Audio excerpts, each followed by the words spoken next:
Hey everybody, and welcome. This is Brother John, and welcome to another edition of the Night Owl.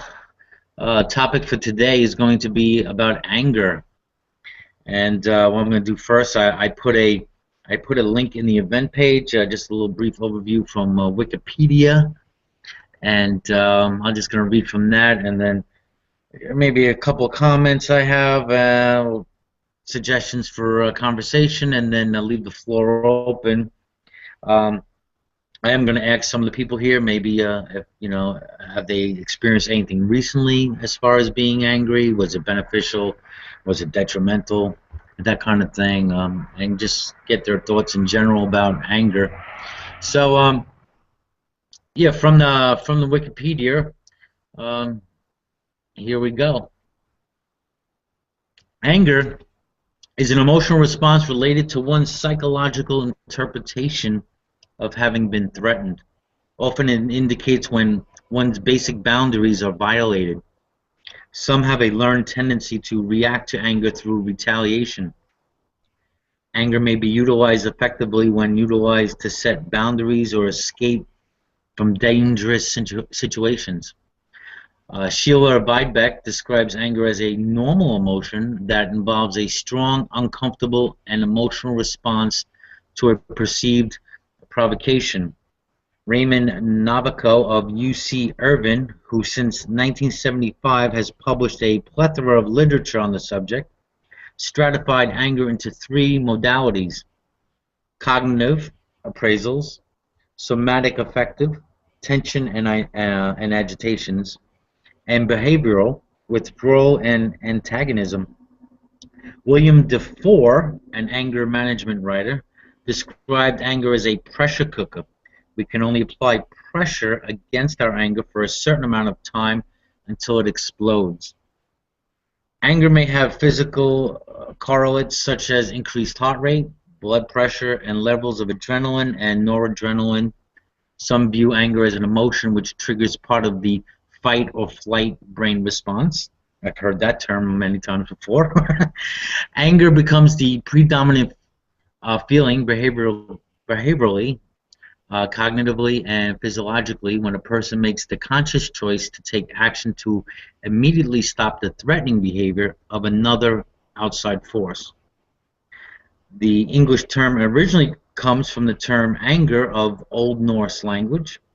Anger can have many physical and mental consequences, and we're going to discuss that.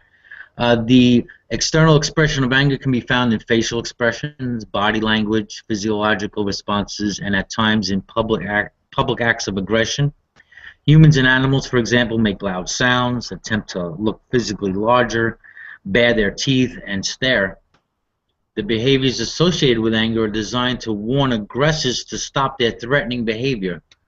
Rarely does a physical altercation occur without the prior expression of anger by at least one of the participants.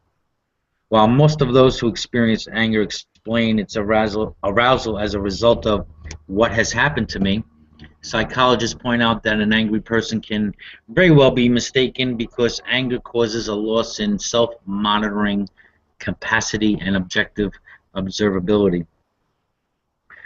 Modern psychologists view anger as a primary, natural, and mature emotion experienced by virtually all humans at times and as something that has functional value for survival. Anger can mobilize psychological resources for corrective action. Uncontrolled anger can, however, negatively affect personal or social well-being. While many philosophers and writers have warned against the spontaneous and controlled fits of anger, there has been disagreement over the intrinsic value of anger. And yeah, I wanted to actually discuss this as far as also in a religious context as well. The issue of dealing with anger has been written about since the times of the earliest philosophers, but modern psychologists, in contrast to earlier writers, have also pointed out the possible harmful effects of suppressing anger.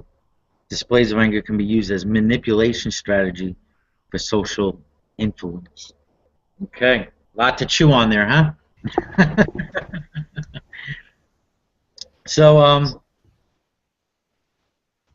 Let's see.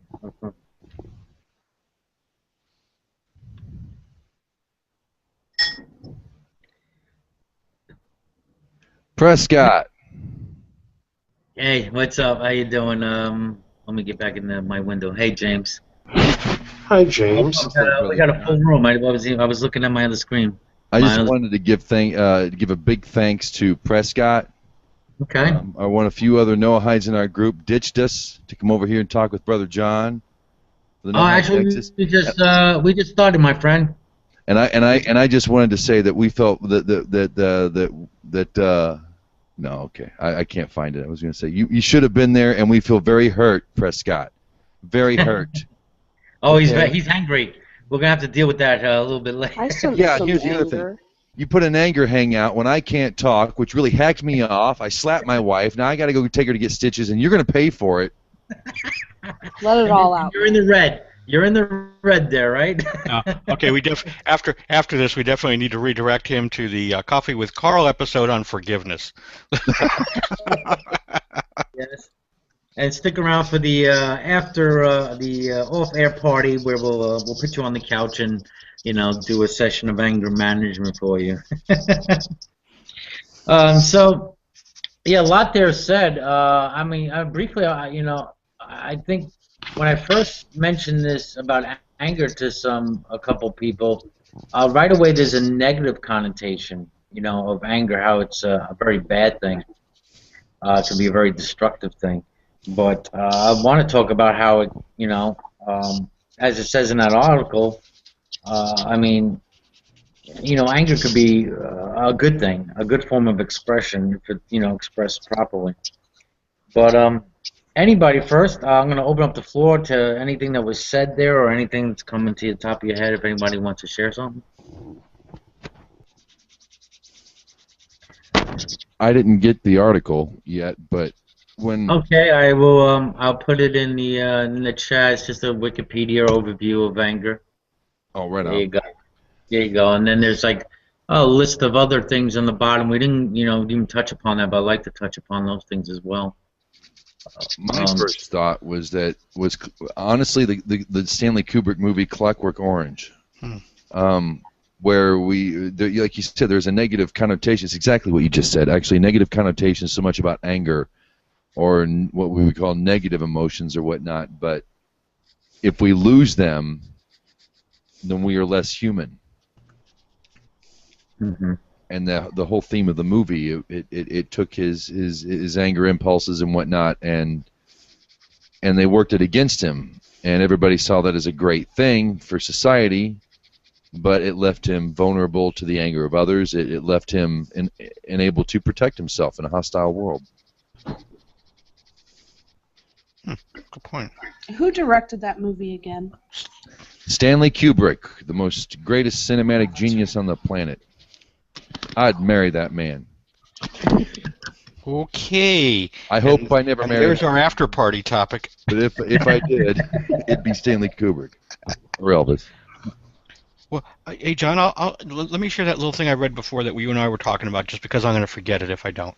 Most definitely. Go ahead. And this isn't my area. Okay, I want to preface this with that. I was reading a little bit before the hangout on anger, physiologically, and there were a couple interesting things.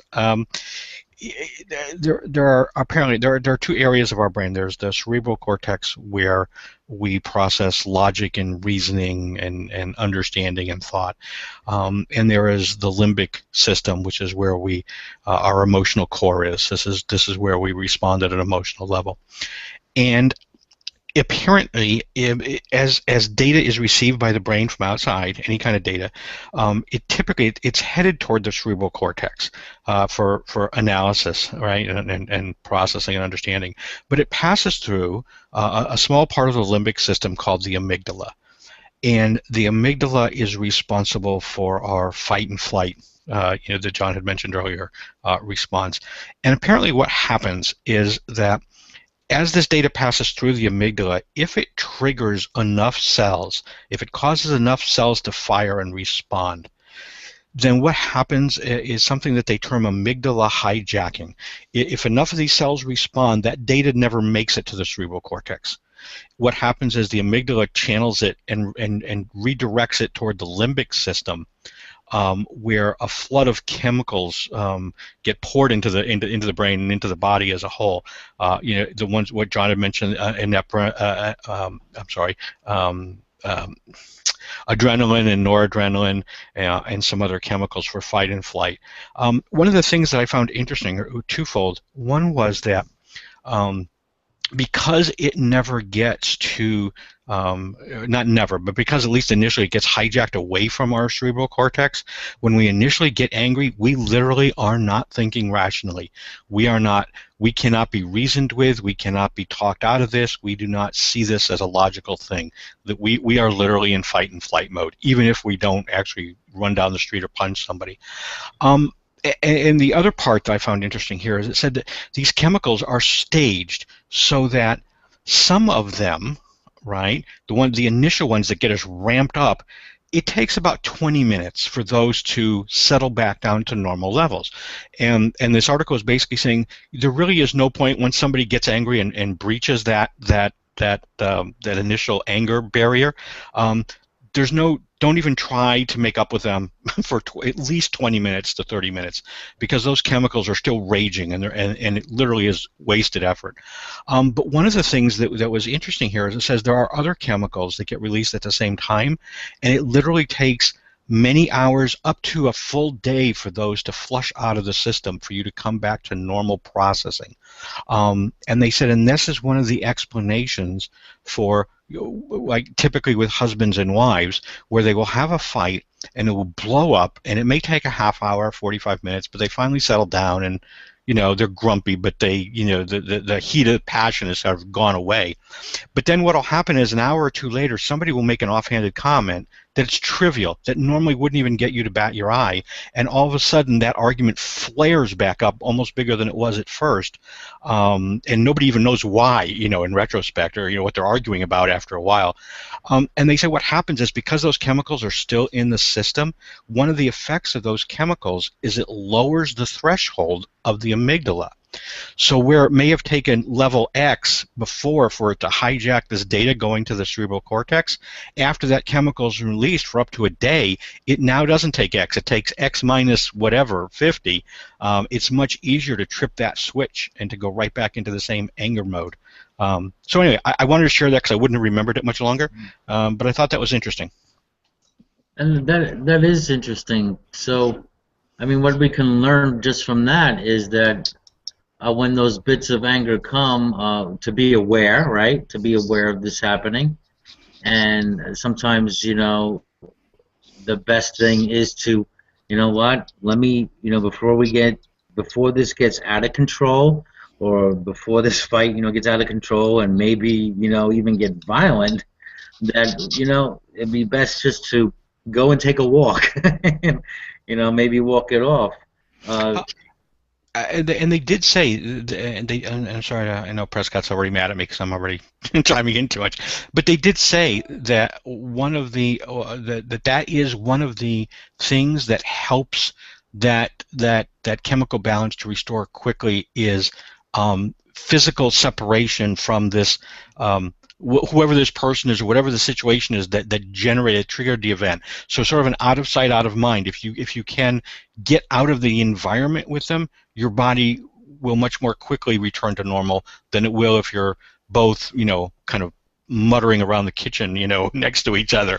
One of the things it did say too is it said remember the old thing about they used to tell you to count to 10? Your parents should say always count to 10 before you get angry.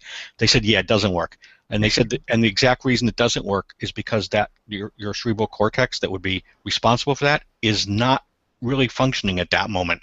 It's not, and that control is literally not there. Carl, they're complaining about you talking too much. Damn! Yes, I'm still talking, Prescott. Okay, I'm done. You guys feel bad now. I have a question on that. Is that the same chemical dump that leads up to like the proverbial seeing red? Well, I'm afraid to answer it because Prescott's going to be mad with me. Somebody else answer that one. I think so. I think everything Carlton's been saying, Sarah, that was, and I know that for a fact because Let me get on here. I am one who feels things first, and who reacts with emotion first. And I can tell you for a fact that once I'm angry, from there on out, it's physical. It's automatic. You don't just cool down. And that's when I'm angry. Now I can control a lot of emotion, but I do have a weakness in my anger, and it took me 35 years to learn how to walk away. But yeah, when I get mad, I'll stay mad, even though psychologically I know there's nothing to be upset about, and yet I will be a snappy little schmuck, or I'll lash out at somebody for no reason and say, I'm sorry, I'm just mad, and I know, but I can feel it in my skin, in my face. I'm still mad. And what was the mandala? Is that what you called it? Is that what it's called? Medulla? Medulla? He said that he knows what I'm talking about. I'm sorry, yeah, amygdala. Amygdala with an A. That seems to work just fine for me. That makes a lot of sense, and I've experienced that and had to learn a long time that I'll stay mad, so I need to go away for a while, and I really need to go away because it's not that I don't want to be around anybody or I'm mad at somebody, but I have to let my physical body stop being mad, catch up with my head, Yep. So that's all. Okay. Anyone else want to add anything? I guess kind of echo what the Idol Smasher said. I totally agree with what Carlton was saying. It sounded like you were talking about me. I have that problem. When I get angry, I just, I can get to this like rage state, it seems like, where there's no talking to me, there's no reasoning with me, like, you're an asshole and I hate you, get away from me. That's how I feel. Like, you know what I mean? So, and, if you think about it, a lot of the things that we regret in our life seem to for me personally, happens when I'm angry. Other than that, because I'm sitting here trying to think about it, other than that, there's not a whole lot I regret. I mean, of course, some things, but it seems to be when I'm angry is when I do the stupidest things that I seem to regret. So. Hey, Tanya, can I ask you a question real quick? Sure. Have you ever been angry and be above it at the same time, where there's no good reason to be angry about this? There's no good reason for just having that rage present, and yet you're ragey anyway. Do you ever become have you ever been able to separate yourself and say, I'm sitting here mad and I have no idea, I've done that. I don't know if you had. Yeah, that happens to me about once every 28 days or so. So yes, I totally understand. I was going to throw one out there too. Here's a weird correlation, right? And I don't know if it means anything. So I want to throw it out, and I'd like to see if anybody else thinks it means anything. Okay, with my ex-wife, right? And I think everybody's experiences this, right? That when you're close to somebody, you realize pretty quickly that it takes you different lengths of time to get over being angry, right? That there are some people who, like me, it takes me a lot to get me angry, and when I get angry, I explode like Mount Vesuvius, but 5 minutes later, I don't even know what the argument was about, and I'm done, okay? Whereas my wife, like my ex-wife at least, she would get angry relatively easily, right? But she wouldn't explode, but she would seethe for a day, I mean, it wasn't quite that long, but it took her. You needed to just leave her alone for 4 or 5, 6 hours before she could talk to you again. Okay. Now, here's the weird correlation. I am one of those people that if I need to take an aspirin or Tylenol or some drug, right, I need to take 10 of them because one of them has absolutely no effect on me at all. All right, I need to take a whole bunch. My ex-wife was the opposite. She's one of those people, she opens the bottle of aspirin and smells it, and the headache goes away. Okay, she's ultra sensitive to this, and I'm wondering if that that sensitivity to medication is also related to the length of time that you're angry, because it's that same it's drugs in our body that are causing that anger. And so those of us that are very sensitive to those drugs is going to take us a longer period of time to get over our anger. And people that have relatively thick skin as far as drugs, and they need to take a lot of drugs to have any effect, tend to get over their anger quickly because the ones in their system really don't affect them for that long. Comments? I think I would have to be married to you to really be able to answer that honestly. Smells like woo without a double-blind study. I think I would definitely agree with that. I think one of the reasons why I think personally the reason why I get into all this mystical, or for that matter, just Judaism, but is because I know I need it. I need a lot of it. But it's so prevalent. It just doesn't take much anymore. It's kind of like I'm a lightweight with beer, where I could pound a 12-pack a night, and I've just gotten in a different place where I can enjoy one beer. I can sip one beer for quite some time and enjoy it. Well, I'm just thinking maybe doctors should now, when they prescribe medicine for you, instead of just doing the standard take 2 pills every 6 hours, they should ask you how quick you get over being angry, and then base the prescription on that. Ooh. Possibly the same for sadness, maybe depression. Yeah. How has mourning affected you in your life, kind of a thing? Mourning like as in like sadness, or mourning as in like daytime? Oh, okay. Oh, yeah, exactly. That maybe if they looked at our emotional capacity, that could be indicative of how much drugs to prescribe us that would be effective. Ooh, you just might be onto something, sir. Yeah, that's interesting. Okay, I'm looking for a grant. NIH, send me the check, buddies. I'll grant you $1. Well, yeah, like we were talking, I mean, the anger increases those levels of adrenaline, increases our blood pressure, right? I mean, then our heart rate. I'm sure these things will have some kind of effect on how well or ineffective a medication may be. Possibly. I wonder if anybody's like created an anger pill, that like just makes you pissed. Oh, you mean one to make you angry? Yeah, because if it's chemicals and all that, seems like they should be able to mimic that in a way. It doesn't seem like it would be, far-fetched. I mean, they do it with all different other kind of moods you can be in. We've got antidepressants and, stuff for ADHD now. If you're too hyper, they got stuff for that. So, yeah, so it just makes me wonder. I'm not sure why we would want to make someone angry, but I bet you're right, though. I bet that there are certain drugs for other things that have a side effect of irritability. They make you get angry. It kind of reminds me of that movie Jacob's Ladder. Anyone see that? Jacob's Ladder, no. Oh, wow. Wasn't that about how the U.S. Army was experimenting on drugs that make you go crazy and violence and stuff? Ooh, that's a hardcore. It's a hardcore film. Yeah, that is a hardcore movie. As J-Dubs would say, rough. Yeah, make your asshole pucker. That's for sure. But like Idol, I'm curious because it sounds like you and I we both get angry. But now see, I've never hit anybody in my life. I've never taken a swing at anybody ever. My response to that anger is I try to diffuse it, either by being funny or just getting the hell out of there. And obviously you react in a different way to that. And I find that that's interesting too. I wonder why that is, because it's the same drugs, it's the same reaction, and yet we behave very differently.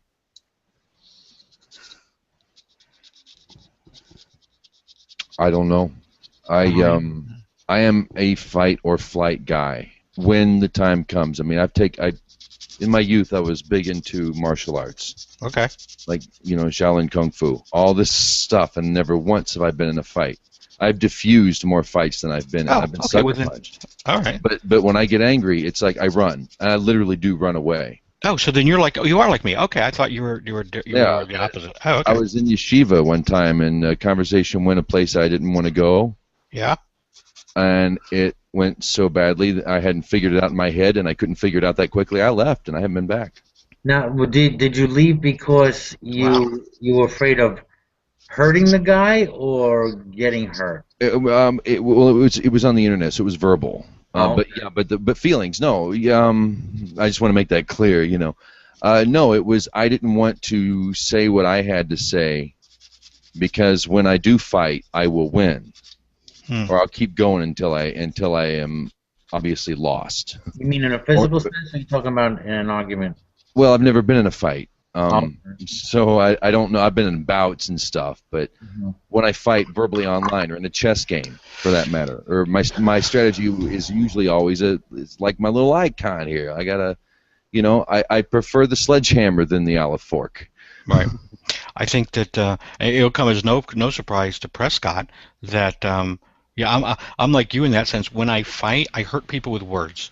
I will insult you and I will bring you to tears and I will say the most mean, vindictive, horrendous things when I am angry. And I don't mean any of it, but that's what I do as opposed to punching somebody. So yeah, I just find that I don't mean to make this my psychotherapy section, but I find it interesting. Would you do that with somebody in person, though? Oh yes, no, that's when I do it. It's easy to be a bully on the internet, Well, actually, for me, it's exactly the opposite. I'll do it in person because there is no quick way to extricate myself from the situation. So I end up losing control long before I have an opportunity to run out of the room. Whereas online, it's the click of a mouse button, so it's much easier for me to get out of the room before that happens. Yeah. I think I have some experience with that amygdala as far as fighting goes.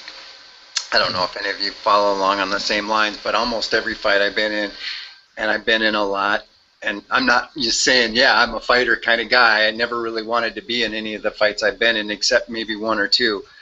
But as a Marine, there's a certain kind of thing that goes along with that, and part of it is not backing down. Well, during that phase of my life, I can tell you honestly, it was mostly chemical.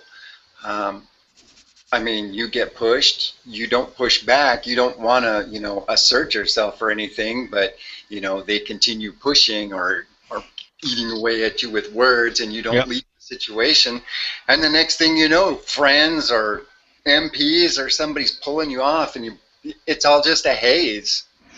Yeah, I mean, it's like, right, you talk about movies, right? It's like Rambo or First Blood. Mm-hmm.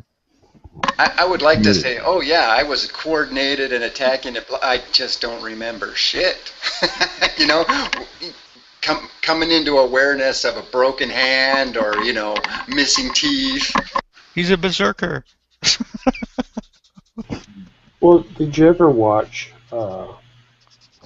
like fighting that goes on in a movie or on TV, based on your own experience? You're saying there's no way it happened like that.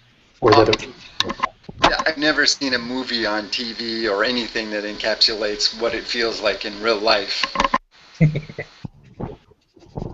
Yeah, I've seen a couple of real fights. I really don't want to see any more.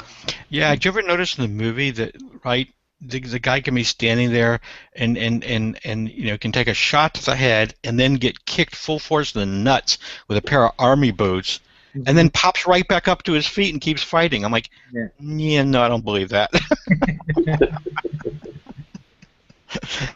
Sorry, Tanya. Speaking of Tanya, I've watched your videos. We've chatted on texting a couple of times. I've always wanted to be in a hangout with you, and it never happens. You're always full, or something happens, and now you're here, and I think that kicks ass. In fact, there's a lot of great people in this room that I'm very happy to be with tonight. And cool. That's really cool. That's nice. Yeah, it's nice to meet you, man. Wow. I've only seen your comments on other videos. I have yet to see a hangout with you in them, but you seem like an interesting person. Interesting. That Latin for asshole? No, I was referring to Tanya. That's great. You have been in hangouts with. Yeah, but Uh-oh. Carlton, don't choke now. That's funny. Are you trying to make me mad? Yeah. But you know, there's well, we touched upon some of these things in that article. There, it talks about two different types of anger: the passive anger and aggressive anger. And there's this one called dispassion, giving someone the cold shoulder or fake smile. It says looking concerned or sitting on the fence while others sort things out. Dampening feelings with substance abuse.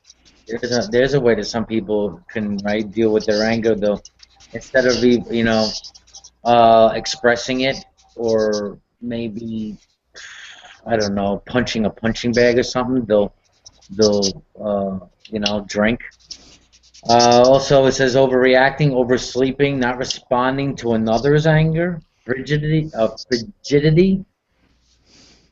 indulging in sexual practices that depress spontaneity and make objects of participants, giving inordinate amounts of time to machines. Ooh, the computer can being on a computer on the internet too much be a way of being dispassionate? Wow. Object or intellectual pursuits, and talking of frustrations but showing no feeling.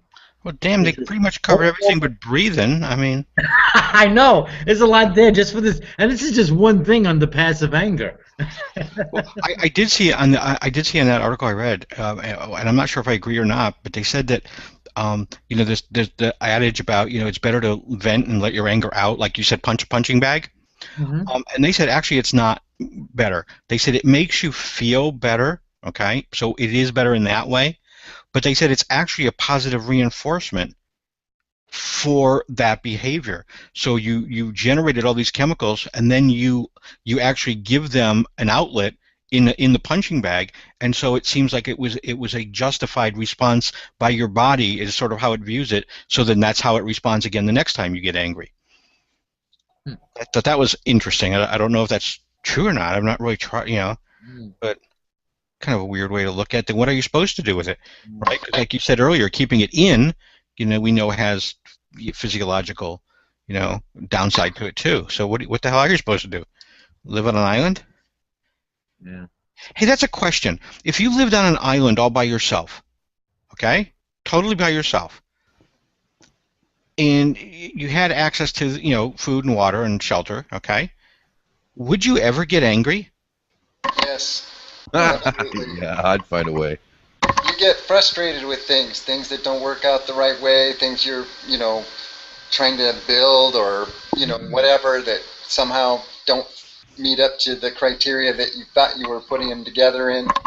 Things fail, shouldn't fail.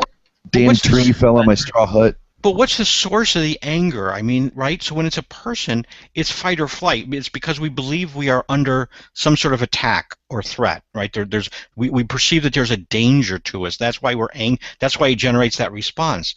I can answer that. What is it when you're just alone and you're just frustrated because you can't get the water to stop dripping? What the hell are you angry at? Unmet expectations. I experienced that. You expect a certain result, doesn't happen the way you want it, and then I get angry sometimes, yeah. Mm-hmm. That's probably the same driving force you have when you're trying to discuss something with somebody who you deem is maybe stupid. They did mention this thing. Since Tanya's here, I'll ask her. They did mention that a lot of times one of the downsides to anger, because our cerebral cortex isn't partake in this, is that we are, over the course of time, that anger, I want to say this right way, it spreads. In other words, it may initially have been generated by one individual or one event, but then we sort of apply it to everybody in the same way. Now, they use the example of, like, say, somebody, in the 1970s, let's say, it would be sort of like the soldier that was here, maybe the way that he would respond to a Vietnamese person who had come to the States, had nothing to do with the war at all, never hurt him or anybody, but yet there's this instant anger because they're Vietnamese and because they had anger at other people that were Vietnamese. I was thinking of it more in terms of men and women, right? There are a lot of men that behave in a way that would indicate that they hate women. They truly hate women, even though the woman has done nothing. Any particular woman.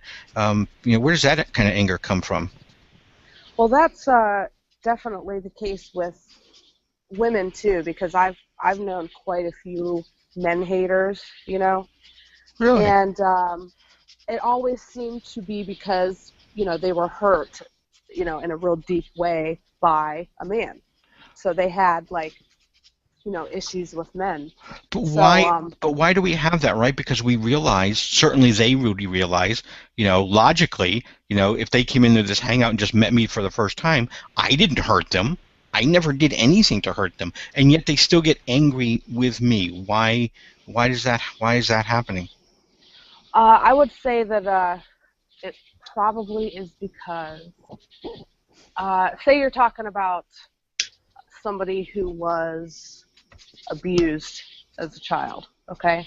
Mm-hmm. Like molested by male family members or whatever, friends, whatever. And just so happens that this person was surrounded by that. Like, her environment was just nothing but just losers and just bad people. And so I could see how somebody could try, come to the conclusion in their mind that maybe, all men or most men are like this, and so it might be safer for me to assume that they're like this to protect myself. To protect yourself? Oh, okay. Yes, I think it's kind of like it's a protection mechanism, because if you're already expecting it, then you're not as vulnerable as you would be if you weren't. You know what I'm saying? Yep. So That's the ultimate flight response. I would say that. But I had another thought I'd like to share.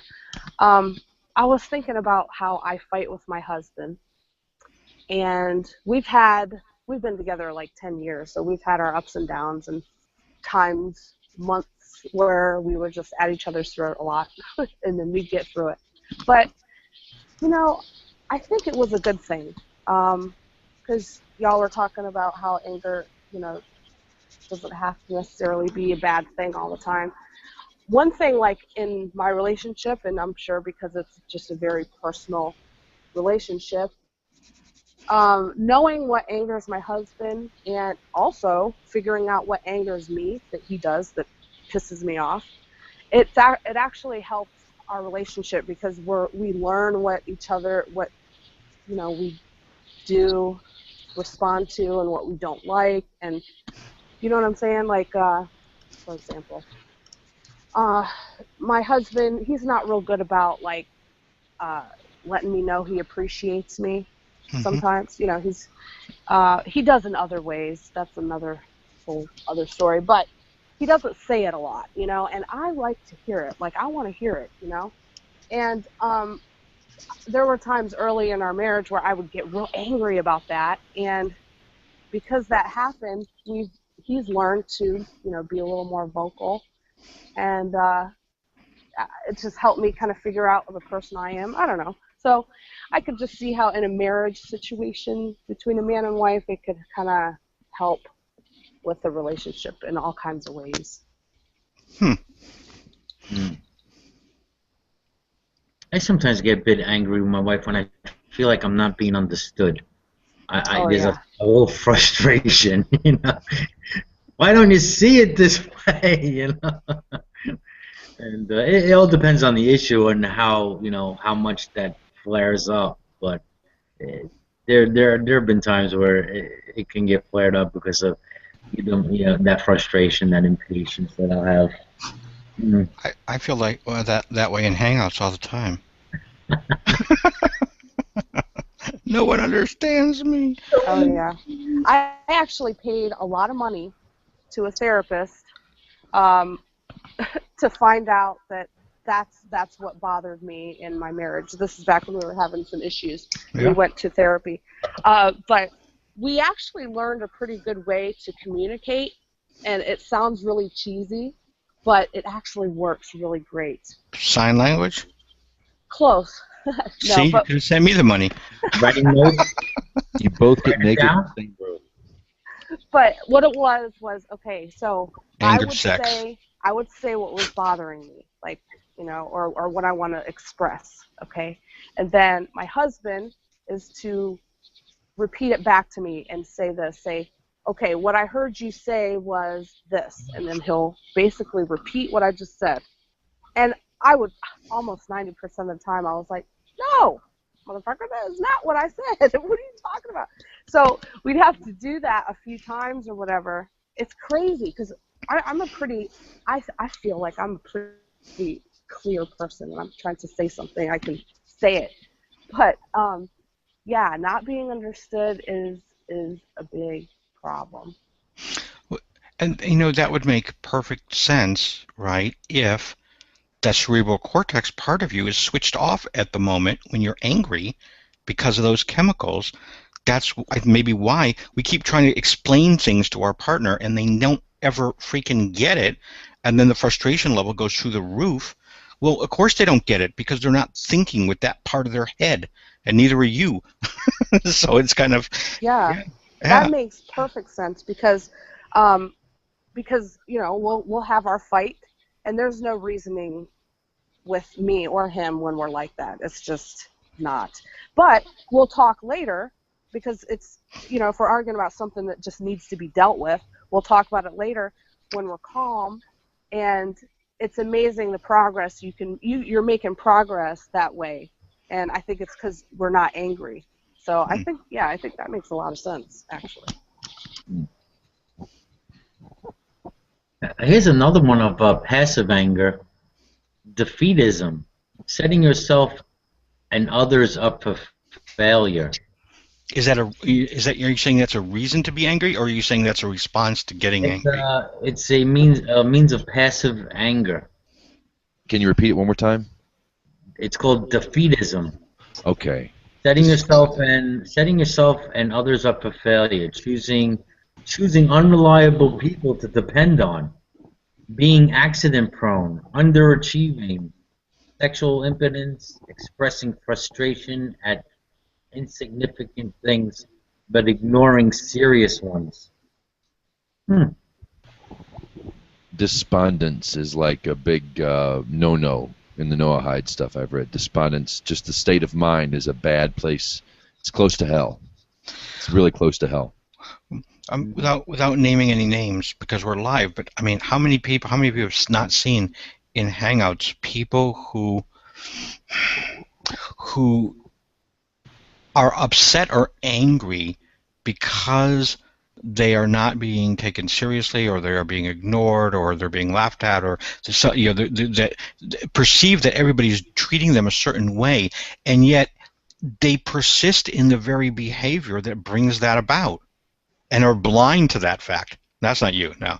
But I can think of a few people where that seems to be where they always are complaining about the way they're being treated, and yet they're doing the very thing that is making people treat them that way, and it goes in a full cycle.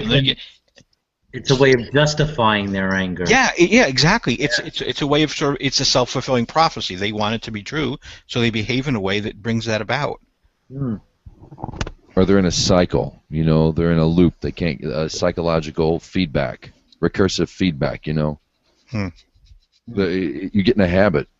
You get habitual patterns are dangerous things for humans, in my opinion, or from what I've seen. So here's a weird. The pattern of thinking. I have a friend of mine. He's a vet, and he's basically my brother. And he's very, very, very despondent, and he has a tendency to stay that way. And I know it's anger. I mean, I know the man. I've known him since second grade. And sometimes I just I don't know how to.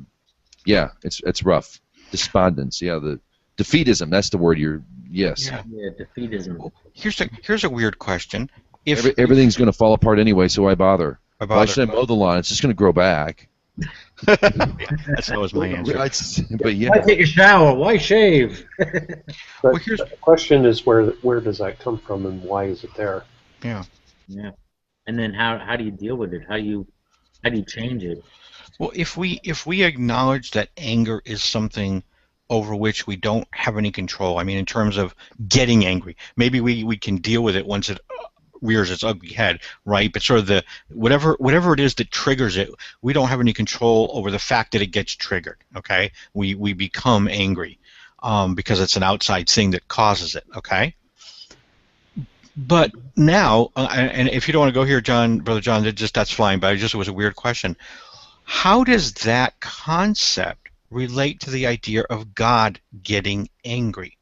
Because in us, we're saying that this is something over which we have no control. Is that true of God? Is there an emotive response over which God has no control?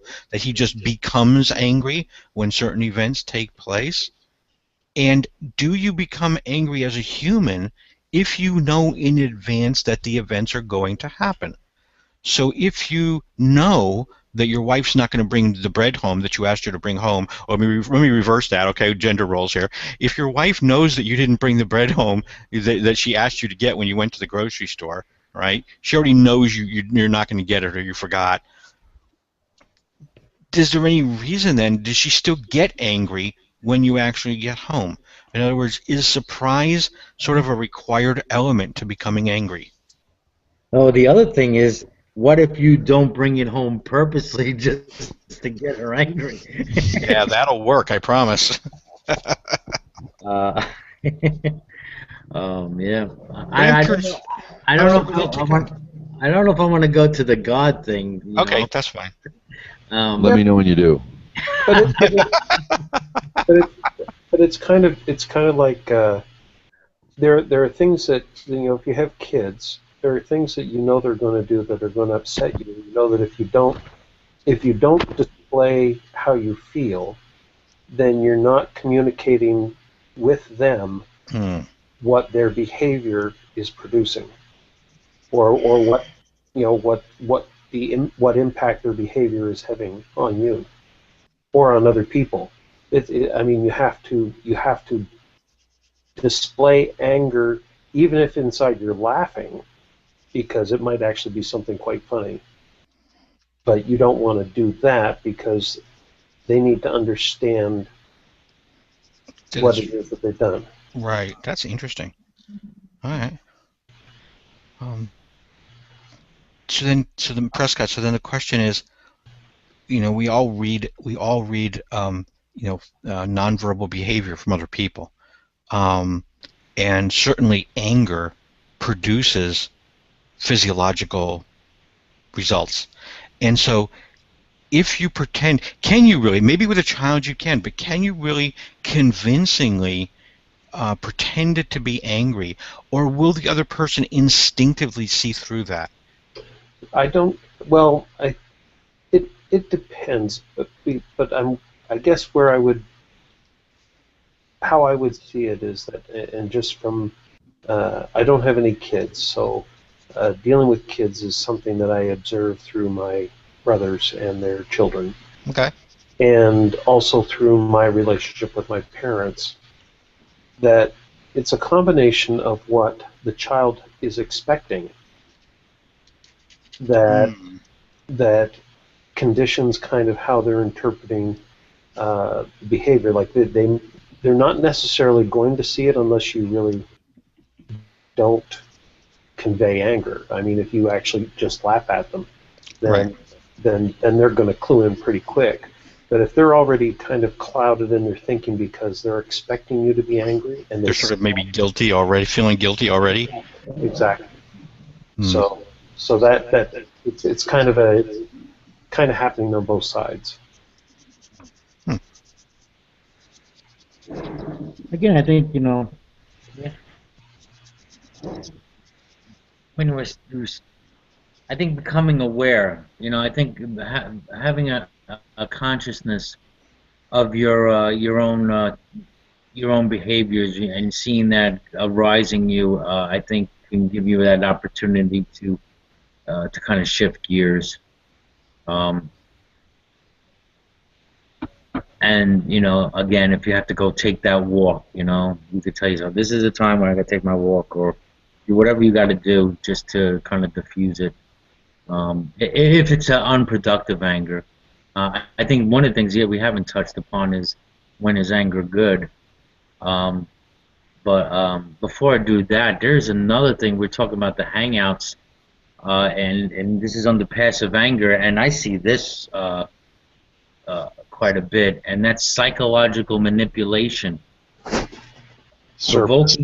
Provoking people to anger. You know what gets them anger, and then you just sit back and watch the train wreck kind of thing. I think we call that trolling. I think. Has anybody else had this happen? This is something with my second wife that happens all the time. And when it first happened, it infuriated me no end. But now I'm really glad that she does this. But what happens is when I get angry, right? She does something, she says something, there's some perceived insult, and I get angry, okay? She absolutely refuses to engage in that anger process. She laughs.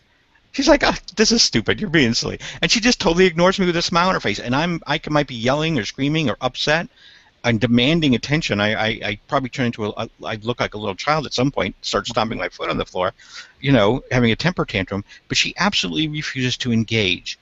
And there is something about, it's like, if I had to describe the feeling is I want to be angry, okay? I'm all worked up. And you are denying me now the ability for all these chemicals to have any effect. It's like you will not engage with me, and it is the most disconcerting, unnerving situation. Am I the only person here, or has anybody else sort of experienced with this, where you really want to be angry at somebody, or sometimes you just want to be angry but you can't? The person says something really stupid while you're angry and you just burst out laughing and you just can't control yourself, but you really want to be mad. Oh, I hate that. When I want to be mad, it's like, dang it, let me be mad. Leave me alone.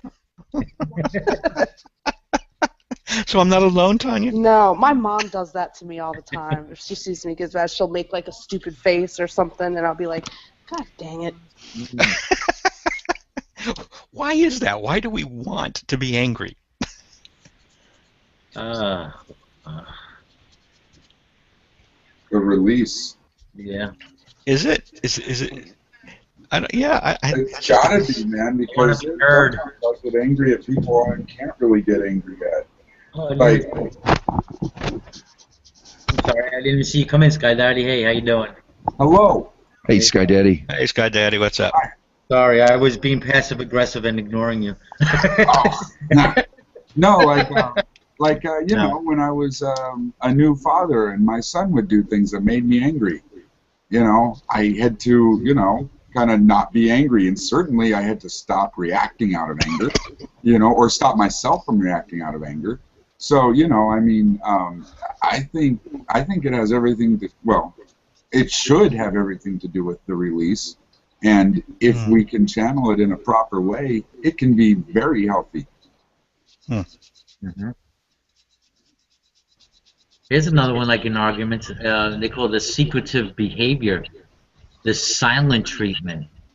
Especially like if you're in a relationship and say one person knows that, okay, one person gets angry and then the other one they're just quiet, they're being quiet, they're not giving you no feedback, they're not arguing with you, and especially if they know it pushes your button. That's probably the worst kind of anger in the world, because it'll always get the other person angry. Agreed.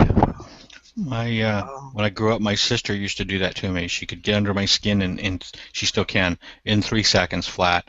I don't know what it was. It wasn't the same thing, but she just knew what to say to just instantly get me angry. And yeah, that's really frustrating when somebody else has that kind of control over you.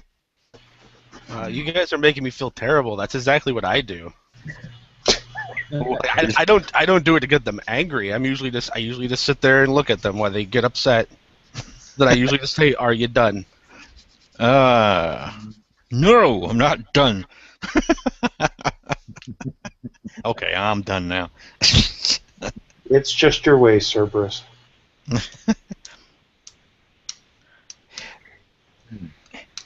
Is online anger different than real life anger? Is it less real? Is it sort of A special flavor. is it a of online front? rage. Yeah, is it sort of just this sort of invented, rage, or pretend rage? Great way to mock somebody without reaping the consequences. I think there's a line there. I think for a lot of people it's mental masturbation, but other people, I think, feel a very real impact in their lives and react accordingly. I mean, you hear about it in the news from time to time. You know, they go track somebody down or call SWAT on them, or that kind of thing. I don't think you have to go as far as an extreme like that either to prove the point. Like, you ever gotten in an arguing match with someone online, whether they was wrong or you was wrong, doesn't matter, but you got offline and you were just physically shaking? Yeah. Like, real anger? That's, so, if you were shaking afterwards, you tell me, is it fake? Were you putting on a show? Or are you standing alone in your room, physically shaking, going, God, why am I so pissed off at some person whose face I can't even fucking see? Yeah. Oh, I can. I'm sorry, God. No, I've been there. Not shaking necessarily, but it's plagued me. I get short of breath or whatnot. Yeah, I've been. Yeah, absolutely. I got in a big argument with Shanna. You guys know Shanna, and I love Shanna dearly. She's probably my best friend online. But what was this, about 6 months ago? We got into a just knockdown drag out, and we started exchanging insults, and to the point where, and it was really mean spirited. I was so angry when I got offline. I deleted all my accounts. I deleted my YouTube. I deleted my Google Plus Hangout. I didn't come back on for like a month or two afterwards. Yeah, I mean, there was I guess in retrospect, I was definitely, that was real anger. I was really pissed when I got offline. Hard to believe, isn't it? Knowing the kind, nice, mild-mannered person here now. Yeah, Shanna's a real nice person. I can't understand why you get angry at her. I don't know either. I don't know, but boy, I lost it that night. I was confused. Sorry. Yeah, you were being dispassionate and evasive. There was. I have to tell her. If she's watching, she'll laugh. She'll get a kick out of this. But we were talking about intelligence and whether animals had intelligence. We were going back and forth, and I finally, out of just total first, my last statement was something like, "Well, fine, maybe animals do have intelligence, but there's none of them in this room." And I believe there was an F-bomb coming right after, on the heels of that, from her, and we parted company pretty quick, pretty abruptly there. But yeah, all in all, though, I think it's like a marriage, right? You get angry, you yell, you scream, you say things you really don't mean, then you go back and you bury the hatchet and you keep moving forward. Hopefully, right? Hopefully, yeah. Yeah. Yeah. What about some? Let's touch upon some aggressive anger. I think we did a little bit. Bullying. I got here on top of the list. Threatening people directly, persecuting, pushing or shoving, using power to oppress, shouting, driving someone off the road, playing on people's weaknesses. All fun things to do on a Saturday afternoon. Speaking once from my youth again, I remember somebody cut me off on a, when two lanes turned left, and he crossed over in front of me, and I chased him for about 25 miles, and then eventually, when we were on a dark road, I pulled out in front of him and stopped his car and jumped out. Was literally ready to beat the guy, but he had his girlfriend in the car, and I just felt stupid at standing there at the door of his car yelling. Wow, that was cool. That was it was very immature. Like I said, I think there had to be a lot of chemistry involved. I'm not the same person I was back then, but when I hear about this chemical process and how you get angry and everything, it puts a lot of things in perspective for me.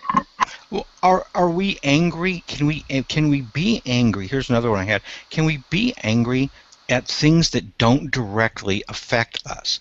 right? So here's a big example, but there's smaller ones. So the big example is, a lot of people would probably say, if you ask them, that they were angry at the guys that drove the planes into the Twin Towers 9/11, right? That they were angry at those pilots. Well, but are they really angry? Are they generating that same kind of physiological response? Because it wasn't a threat to them. I'm assuming they didn't know anybody in those buildings personally, right? That's a big assumption to make, though. 6 degrees of separation and all. Well, that's true. That's true. But okay, well, I mean, for example, I didn't know anybody in those buildings. I didn't know anybody that I know of that knew anybody. So, right? But I probably would have said, "Oh, so angry at them." But am I angry? Is it really anger, right? So so you might say, well, I am. You read about, for example, you might read about, there was one in Google today, right? Some 12-year-old girl that their parents had kept her locked in the house, and she was almost starving to death. She was in the cellar being beaten on a daily basis, right? And she managed to escape on her own. I'm sure a lot of people would say they would say that they are angry at those parents for doing that. But is that anger, or is this actually a different emotion entirely? I call that righteous indignation. Ooh. I think it is. I think it's a legitimate form of anger because, in some cases, it. What you are. You might not be so much offended at what they've done to you, but you might be feeling, like in the case of 9/11, for a lot of people, I think that it made them feel insecure. And when people become afraid, anger is a natural byproduct. Huh, that's a good.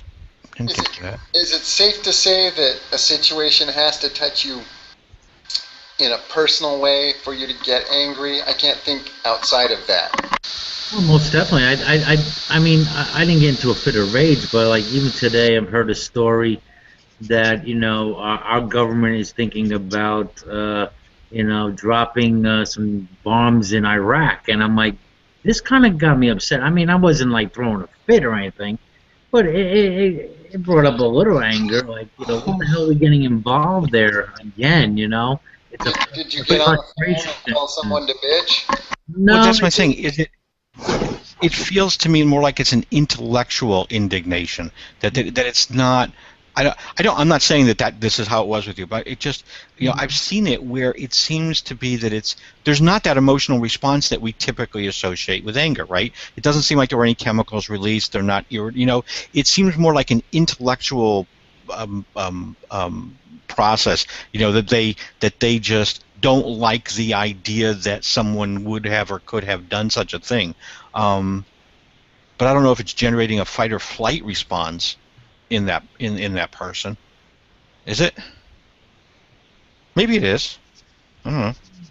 So this anger thing seems rather primal, yeah? Seems to me to be. But and even something like stress, that's just anger on the low boil. Because what I'm reading here, sensing from this group is that the indignation and the other kind of anger, it tends to be more intellectually based. You might help with this. Has anyone ever seen The Wheel of Emotion? No. No. On a daily basis. I will up here so you guys can see. I might have been ran over by it.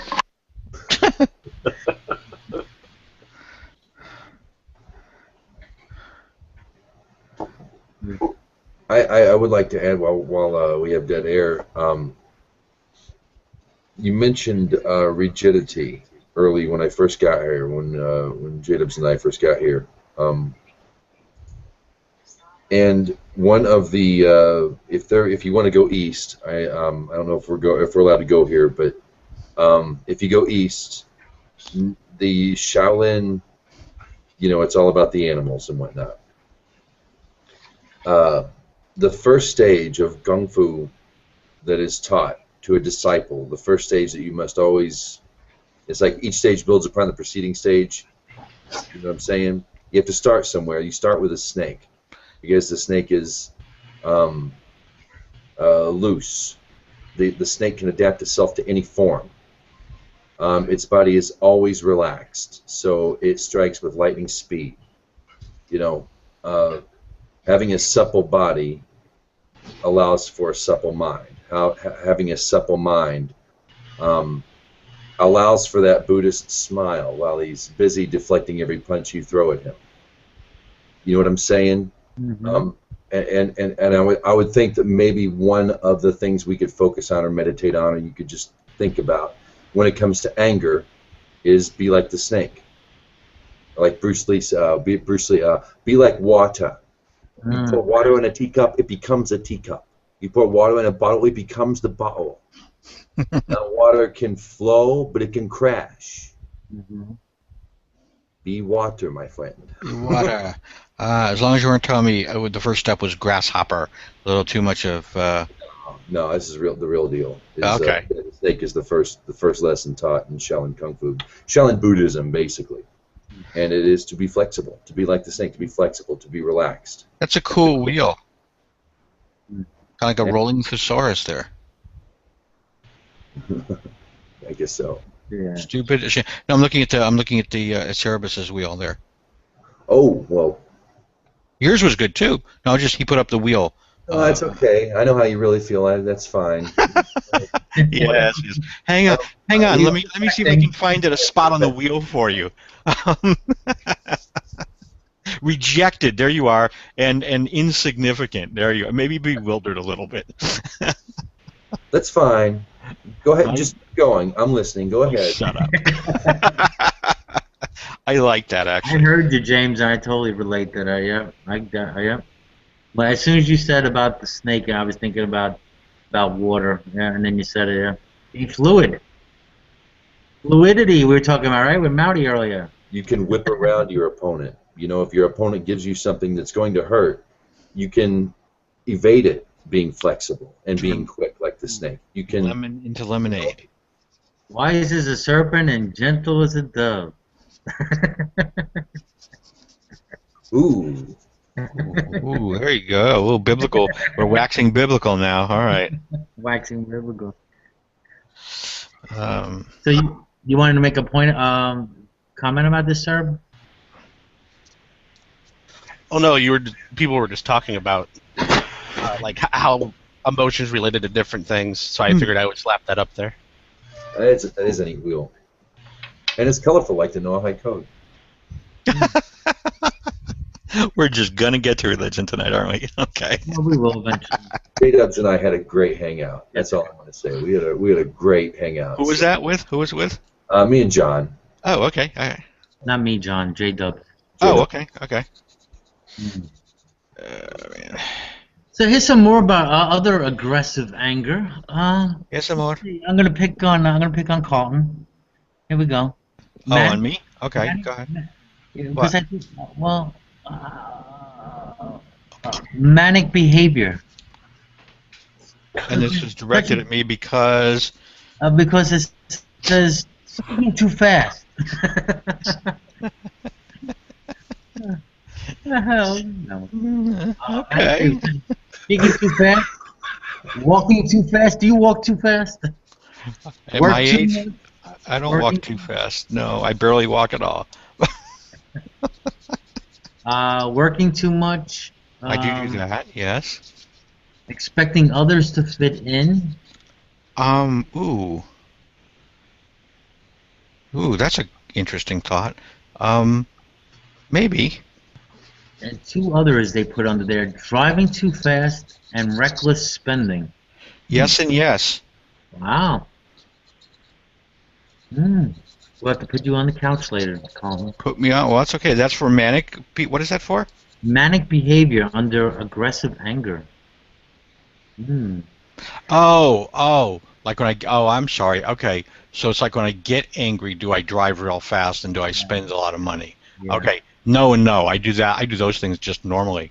I mean, I don't do them, especially when I get angry. Well,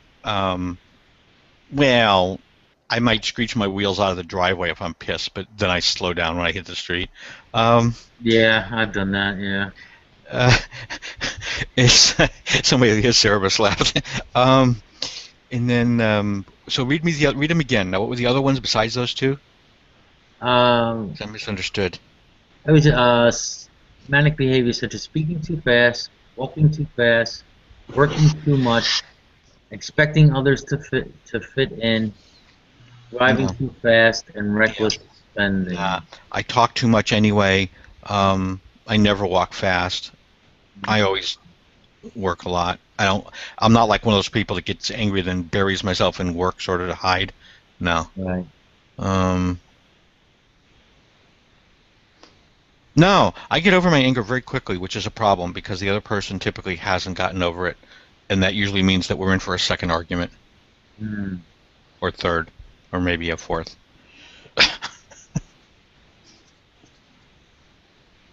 Well, that just means the person that was wrong in the circumstance didn't learn the lesson they needed to learn.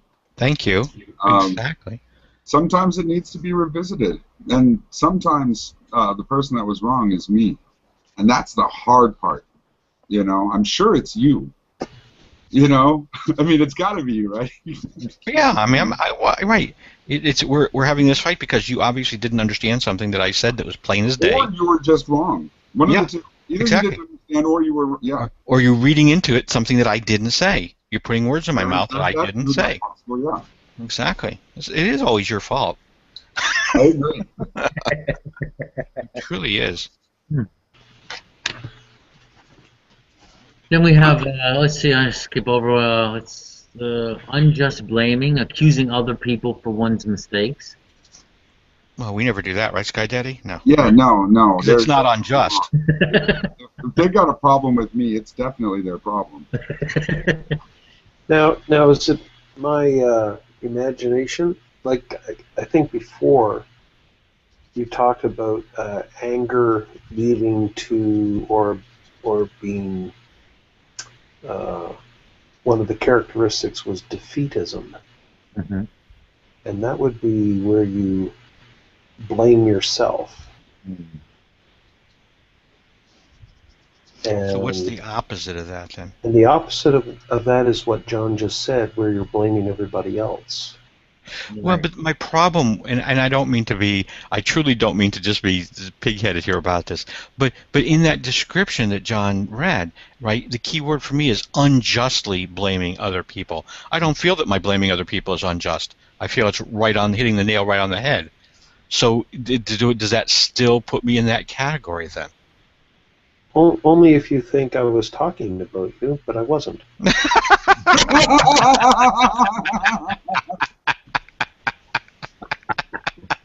Touche, you win.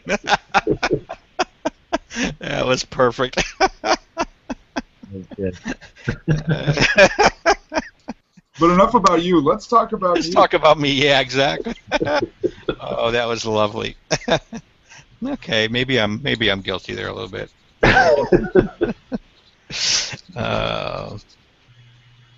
I eat when I get angry. I get hungry when I get angry.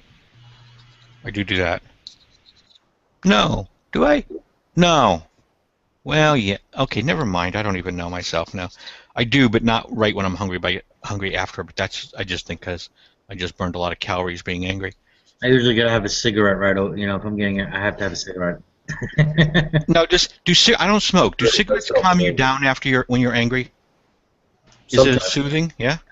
Sometimes. There's a stimulant in them, and when you get hooked on, or nicotine's somewhat of a stimulant, when you get hooked on it, you kind of crave that stimulant. So when you get frazzled, you feel a need for that stimulant. So it's not so much that it calms you down, but it's giving you this added sense of stress, that this thing that you're lacking. So after you have that cigarette, it does calm that part of it, but I don't think it actually does anything to make you feel better. It's a chemical substitution, plus it gives you 5 minutes to think. Yeah. That's what it is. That's what it is. It's the 10 seconds in the corner. When you guys get angry, do you typically, I mean, if you're in a situation, do you typically break or want to break whatever's in your hands? It's like you're just hoping that what you have in your hand is not something you care about, so you can just break it. Yeah, I put shit down right away. Until cell phones. I was just thinking that, Carl. It's funny. Or yeah, you want to throw something, but then you have that second thought. Wait a minute, I might need This is mine. Let me get something of yours. Yeah. The old phones, remember those old Ma Bell phones? You could Yank the cord out of the wall, right? Rip the whole thing right out of the wall. Yeah. In my youth, yeah, I was very angry. I've gone through a few coffee cups and the occasional window. Them old phones that were like made of Bakelite or something. Yeah, you break somebody's bones throwing that at them. I'll tell you what I do, or used to do. Yeah, we all used to do this. Yes. I have the brick. It's the backside of a chimney or fireplace is right here. I'm in a garage. Yep. And I used to keep this jar of empty cigarette lighters. So if I would get pissed, I'd just reach into it and just throw it against that brick wall and just. But and I would clean up afterwards. But I missed a small shard of plastic and stepped on it at one point, and I was glad it was me and not someone else. But I had to stop that childish behavior at that point. See, the only two things that I really always sort of enjoyed doing, and no harm, no foul, when I was a kid, and now I'm an adult. When I was a kid, my dad used to golf, and I never golfed, but our backyard, right outside our backyard, was a fairway for a country club. And so when I get angry, I would just love to just grab a whole bunch of balls and just dump them out, and just get a 2-iron or something and just belt them as hard and as far as I could. Now I go out in the back. We got this little construction area. I'll take my tennis racket and I'll take a couple, things of balls, old tennis balls, and I'll just sit there and just pound them as far away as I can, and get some of that out. Some kid's got a collection of tennis balls. He does, yeah. Hey, look. There's that crazy old man. He's out there again. Tennis balls at me. Yeah. Well, you should go. Have we covered Rage yet? What's that? Have we covered Rage? Ooh, I don't know that we have, but I have to go, guys. So my wife says time for bed. And I don't need to get angry. Happy life. All right, guys. I had a lot of fun. Thanks. Good night, Carlton. I appreciate everybody. Night, all. Enjoy. See you tomorrow. Take care. All right, Carl. Let's call that a rage quit. That's just for the video. That's a rage quit, definitely. They say the rage comes from observing injustice repeatedly and being completely helpless to do anything about it. That was what they told my ex-wife was a CPS. She worked for the state. You have to deal with all kinds of people, and that was what they told her. And I read some of her stuff, and it made a lot of sense. It's like people witnessing their mom getting beaten by their dad, and it builds, and they can't do anything about it. That sort of thing. And that's what creates rage within people, is watching injustice. Hermine, welcome. Hello, Hermine. Welcome to the Night Owl. Now, there's a couple of people in the room. I don't know if you wanted to jump in, have anything to share. John and John, J-Dubs, John May. We haven't heard from you guys. Any comments? I got a question. Sure. Is it just a coincidence that you and Rob both have a room on anger? Well, no, it's not. And actually, I was going to address a couple comments.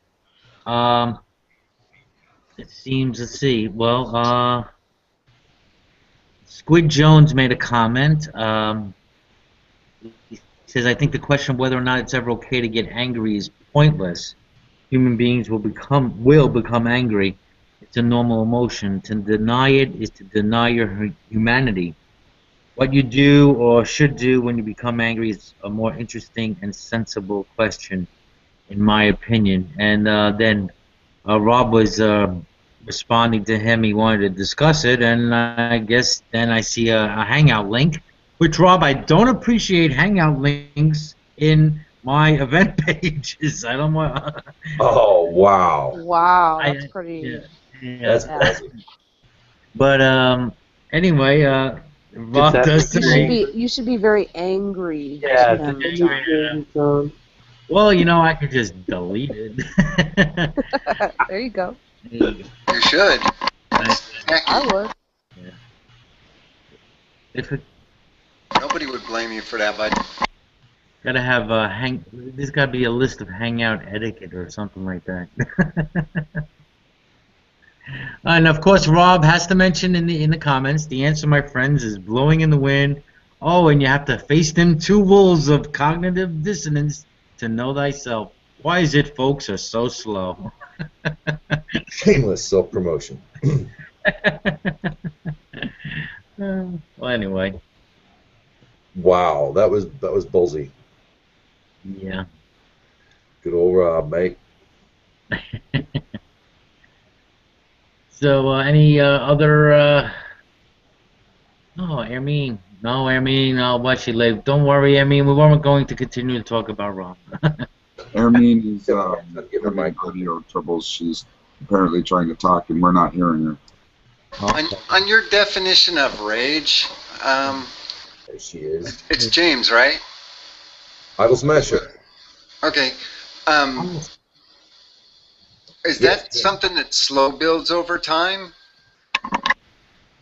It wasn't defined like that. It was, or at least not to. I mean, this was a long time ago. This was my first wife. It was witnessing. I likened it to something over time, didn't I? Yes, I did. But it was It was the repeated witnessing of injustice. It just said the repeated over time. I don't think it gave it specific, but that's what creates rage in people, is seeing injustice. Which leads me to a comment that I learned on the Shambhala path. You hear about the peaceful warrior, but a warrior is still a warrior. And there's something in the Shambhala tradition called the Great No, or the Big No, where it becomes such a no that when you slap your hand on the table, it breaks in half. That there is such a resolute, absolute no that you must come to terms with in order to find, or to enlighten the world, to elevate the world, sort of thing. There's my shameless self-promotion. The great no. The big no. No. No means no. And that's when anger, I think, hits some people. But rage, yeah, is repeated. That's when you repeatedly watch it and it just builds. Like Moses. I'm sorry to bring it up again. Yeah. I'm a Noahide. Can't help it. Moses repeatedly watching his people being whipped and he just blah, went apeshit. Killed a guy who deserved it, but still, you're supposed to do that collectively. He killed a guy, but it was righteous indignation. I don't know. I think there's a time when it comes to a great no, when you have to say no, no, no. When you can, oh yeah, I see where you're coming from, and oh yeah, I feel that way too, and yeah, and you can be all cool, and we can be copacetic and all that, and that's fine, but there should be a point within every human being that they know is the great no, or the big no. Anyway. East and West, y'all, you better shut me up. If you want me to leave, John, or shut up, just tell me to do so. No, yeah, you're cool. You're all right. You're all right. You're all right. I'm grooving, man. I hear you. I wonder if the big no is at a different level for every individual. Yeah, I'm sure. Yeah, absolutely. I would say, yeah, I would say. I could be wrong, but I would think so. I was, I guess we'll touch upon the religious aspect here of anger. I remember a scripture that was used. It used to say, well, I'm going to paraphrase. Do not go to sleep. Do not go to bed if you're angry, or do not let the sun set on your anger. That was it. And but it seems like from what we're talking about that it's almost sometimes it's better to let the sun set on your anger, maybe to get that good night's sleep, so those chemicals can kind of wean off of you. I can't say as I've ever heard of anyone waking up mad. You have now. Oh, you woke up mad today? I've been not today, no. There have been days. I'll wake up, fuck. Pardon my French, I'm not supposed to say that word. So before we close this, I mean, we've talked about, you know, some of the causes of anger and the different types of anger, passive anger, aggressive anger. Perhaps let's anyone want to share some remedies or something you've personally done for your anger, or something that we should do, suggestions, such as, you know, we go take our walk. Anything else maybe you want to add? I don't know that I ever found any kind of solution other than just growing up and maturing.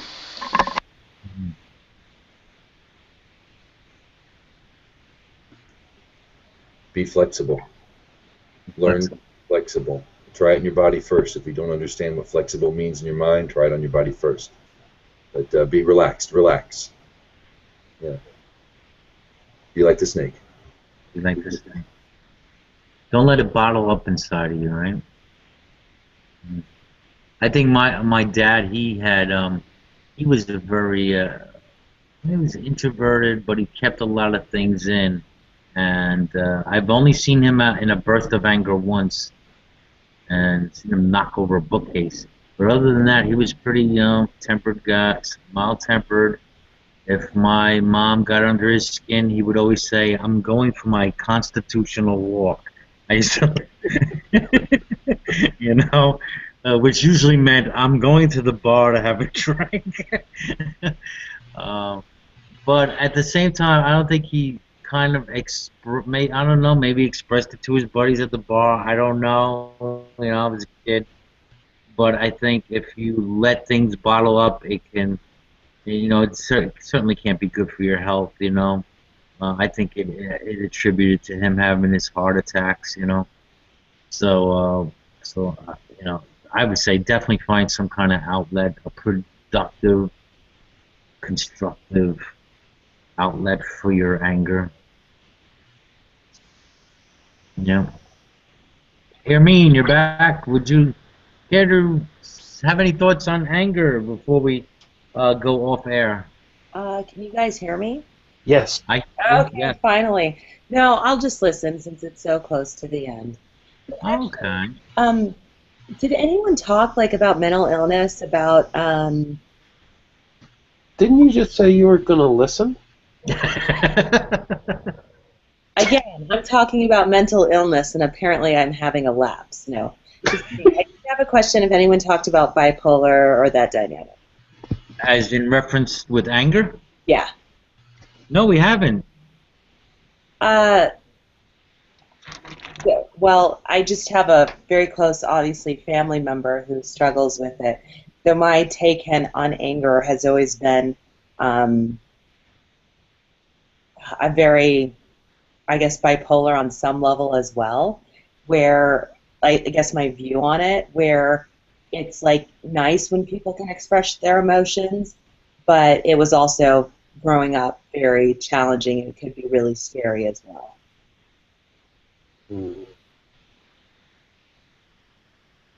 So it's just one of those emotions where I'd almost rather people not express. That and the flip side of it. But yeah, somebody told me once that anger was, it was outwardly pretty, it's neither here nor there, but it's just profound when you deal with a situation like that, or you grow up in that household. You tend to just really not like people who express anger in a certain way. I agree. So.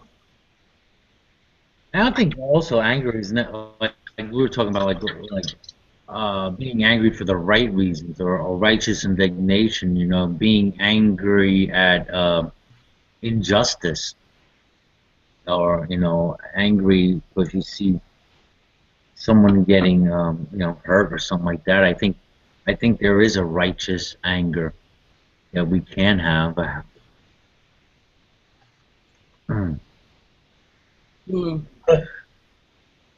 But with that, I guess if one last chance, if anyone else closing word or anything want to say about the subject, I'll close the hangout.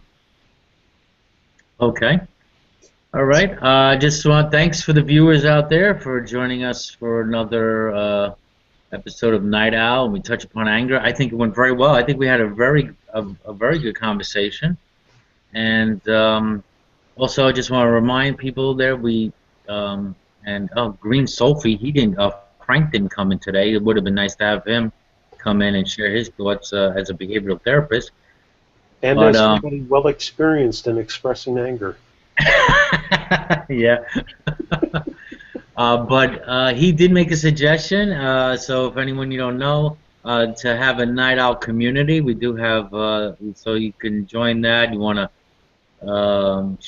share whatever. Any topics that maybe you want to discuss in the future, you can share them there and chat with one another there as well, or even on this topic. And also, I'm happy to say that a number of the Hangouts over the last couple of weeks have gotten a few thousand views. I just went and looked at the videos today and was like, wow, that's pretty cool. How long they stayed around, I don't know. But again, thanks for everybody coming, and we're going to go off air now. And if you guys want to share the link and whatever, we'll have our little off air party and just let loose. Take care, everybody.